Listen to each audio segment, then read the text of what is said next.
Good morning. Today, 27th August 2025, Wednesday. Wisdom of Word of God morning ડિવોશનમાં આપ સર્વનો આવકાર કરવામાં આવે છે અને પ્રેમી સલામ પાઠવવામાં આવે છે. આજે સવારે આપણે નીતિવચનોના પુસ્તકમાંથી એનો 14મો અધ્યાય અને એની 13મી કલમ ઉપર ટૂંકું મનન કરવા માગીએ છીએ. અને પ્રભુનું વચન આ પ્રમાણે કહે છે, હસતી વેળાએ પણ હૃદય ખિન્ન હોય છે અને હાસ્યનું પરિણામ શોક છે. NIV બાઇબલ પ્રમાણે Proverbs chapter 14 verse 13, even in laughter the heart may ache and joy may end in grief.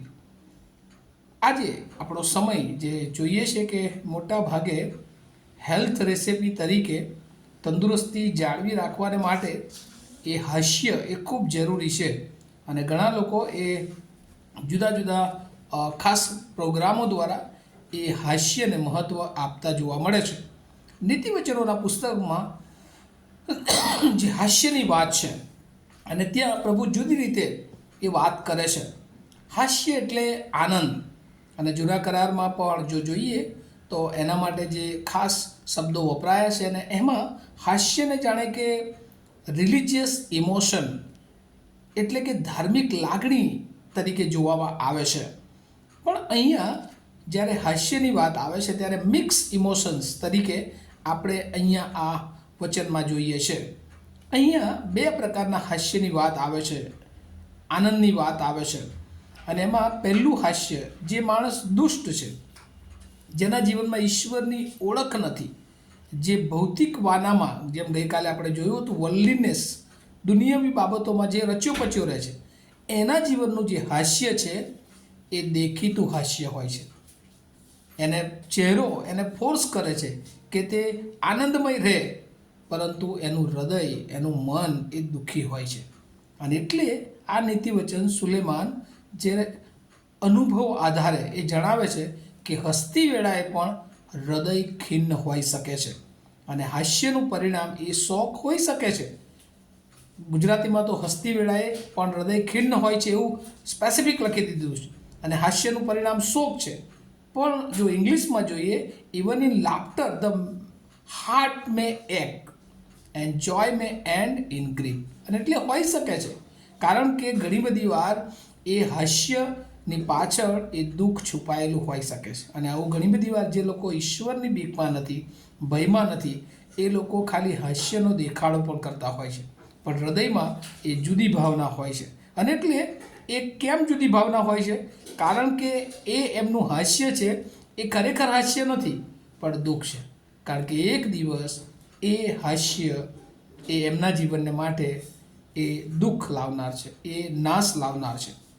કારણ કે જે પૃથ્વી પરનો માણસ છે, પૃથ્વી પર આનંદ માનનારો માણસ છે, પૃથ્વી પરનું હાસ્ય મેળવનાર માણસ છે, એ પૃથ્વી પરનું જે સુખ છે એમાં આનંદ માણે છે અને એ બહુ ક્ષણિક હોય છે. અને જ્યારે બીજી તરફ જે રાઇચિયસ મેન છે, જે ન્યાયી માણસ છે, જે પ્રભુની બીક, નમ્રતામાં જીવન જીવે છે, પ્રભુની ઓળખમાં જીવન જીવે છે, એવા જીવનનું હાસ્ય એ વાસ્તવિક હાસ્ય હોય છે. દુષ્ટનું હાસ્ય, જેમ હોશિયા 9મો અધ્યાયની 1લી કલમ જે ઇઝરાયલ પ્રજાને માટે લખવામાં આવ્યું છે, ઓ ઇઝરાયલ, તમારું હાસ્ય એ હાસ્ય શા માટે એ ખુશ છે? કારણ કે તું તો વંઠી ગયેલી પ્રજા છે. અને ઘણી બધી વાર આવું હાસ્ય પણ હોય છે, ખાલી દેખાવ આનંદ દેખાડે પણ એમના જીવનમાં એ આનંદ હોતો નથી. જ્યારે બીજી તરફ જે ન્યાયી માણસ છે એ લોકોના જીવનમાં કદાચ હમણાં દુઃખ હોઈ શકે, સોરો હોઈ શકે, પણ જ્યારે પ્રભુ ઈસુ આવવાના છે ત્યારે ફરી મોટો આનંદ એમના જીવનમાં એ વ્યાપવાનો છે. અને એટલે યોહાન 16:22 પણ કહે છે કે હમણાં દુઃખ, પણ હું ફરીથી મળીશ ત્યારે આનંદ પામશો.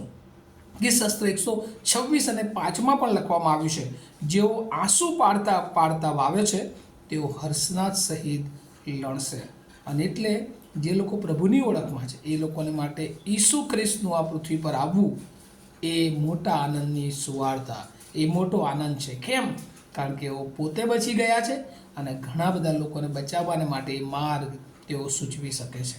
અને આપણે પ્રભુના બાળકો તરીકે, એના લોકો તરીકે, વિશ્વાસીઓ તરીકે આપણો આનંદ એ એવરલાસ્ટિંગ જોય, અનંતકાળિક આનંદ એ આપણે મેળવવો જોઈએ. અને એના માટે એક જ રસ્તો છે કે પ્રભુ ઈસુ ખ્રિસ્તને આપણા તારણહાર તરીકે સ્વીકારીએ અને આપણા જીવન દ્વારા લોકોને ઈસુ ખ્રિસ્ત દેખાય એ બહુ જરૂરી છે. આજના દિવસોમાં આપણે જોઈએ છીએ કે ઘણી બધી વિકટ પરિસ્થિતિઓ, મુશ્કેલીઓ છે, પણ એ બધામાં જો ઈસુ ખ્રિસ્ત આપણી સાથે છે તો આપણો આનંદ એ બેવડો આનંદ બની જાય છે. આપણો આનંદ એ મોટા આનંદની સુવાર્તા બની જાય છે. આપણો આનંદ એ ઘણા બધા લોકોને આનંદ પમાડનારો આનંદ બની જાય છે.